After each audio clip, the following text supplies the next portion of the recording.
Hi, എല്ലാവർക്കും നമസ്കാരം. ഞാനിപ്പോൾ ഒന്ന് ശർക്കര പഴംപൊരി കാണിച്ചു തരാം. ഞാനിപ്പോൾ ഇത് ഈ ഗ്ലാസ്സിന് അര ഗ്ലാസ് പുഴുങ്ങലരി ഇട്ട് വെച്ചിട്ടുണ്ട്. ഇത് പുഴുങ്ങലരിയാണ്, പൊന്നിയരി. വെള്ളത്തിൽ കുതിർത്തിടാൻ ഇട്ടിരിക്കുകയാണ് 2-3 മണിക്കൂർ. പിന്നെ നമുക്ക് ആവശ്യമുള്ളത് ഈ സ്നാക്കിന് ചെറുപഴം, ഇത് പഴം സ്ലൈസായി മുറിച്ച് വെച്ചത്, നേന്ത്രപ്പഴം, ശർക്കര, കുറച്ച് ഉപ്പ്, ഒരു പിടി മൈദ, പിന്നെ നമുക്ക് വറക്കാൻ ആവശ്യമുള്ള എണ്ണ. ഓക്കെ, ഞാൻ കാണിച്ചു തരാം. ഇതപ്പോൾ പുഴുങ്ങലരി 2-3 മണിക്കൂർ കുതിർത്തിട്ട് ഞാനിപ്പം 4 ഏലക്കായ ഉണ്ട് അതിൽ കാണുന്ന, അതൊട്ട് നല്ല മയത്തിൽ അരച്ചെടുക്കാം നമുക്ക്. ഓക്കെ, ശർക്കര ഒന്ന് നമുക്ക് പാനിയാക്കിയിട്ട് അരിച്ചെടുക്കാം കേട്ടോ. നന്നായി അരച്ച് കൊണ്ടുവന്നിട്ട് അതിൽ ഞാൻ ആ 3 പഴം നല്ലോണം ഉടച്ച് ചേർത്തിട്ട് അത് നമുക്ക് ഒരു പ്രാവശ്യം ഒന്ന് അടിച്ചെടുക്കാം. ഓക്കെ, നമ്മൾ അസലായിട്ട് ഒന്ന് അടിച്ചെടുത്തു. പിന്നെ നമ്മൾ ഒരു പിടി മൈദ അതും ഒന്ന് ജസ്റ്റ് ഒരു പ്രാവശ്യം ഒന്ന് കറക്കിയെടുക്കാം.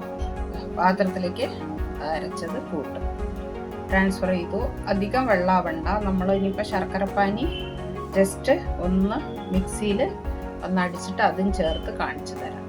ഓക്കെ, ശർക്കരപ്പാനി ഇതിലേക്ക് ഒഴിക്കാം. അതാണ് നമ്മൾ ശർക്കര പഴംപൊരി പറയണത്. മറ്റേത് നമ്മൾ മാവിൽ ശർക്കര ചേർക്കില്ലല്ലോ.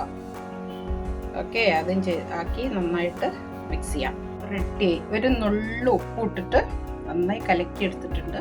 ഇനി നമ്മൾ നേന്ത്രപ്പഴം സ്ലൈസ് ആക്കിയിട്ടില്ലേ, അത് അതിലിട്ടിട്ട് വറുത്ത് കോരി എടുക്കാം. ഇതിപ്പോൾ നമ്മൾ എടുത്തിരിക്കുന്നത് ബോയിൽഡ് റൈസാണ്. നല്ല സോഫ്റ്റായിരിക്കും. അരയ്ക്കുകയും ചെയ്തു നല്ല മയത്തിൽ. ഇനി നമുക്ക് പൊരിച്ചെടുക്കാം.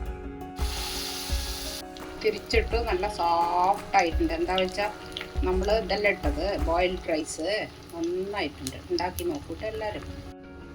എല്ലാവരും ഉണ്ടാക്കി നോക്കൂ. നല്ല സോഫ്റ്റായിട്ടുണ്ട്. എന്താ വെച്ചാൽ നമ്മൾ പിന്നെ പുഴുങ്ങലരിയല്ലേ ചേർത്തിരിക്കുന്നത്, പിന്നെ പഴവും ആഡ് ചെയ്തിട്ടുണ്ട്, ശർക്കര ആഡ് ചെയ്തിട്ടുണ്ട്. പുറത്തെ നമ്മുടെ കോട്ടിങ് നല്ല ടേസ്റ്റാണ്. ഇങ്ങനെ ഉണ്ടാക്കി നോക്കൂ. പഴംപൊരി നല്ല ടേസ്റ്റാണ്. എല്ലാവരും സബ്സ്ക്രൈബ് ചെയ്യൂ, ലൈക്ക് ചെയ്യൂ, ഷെയർ ചെയ്യൂ. Thank you so much.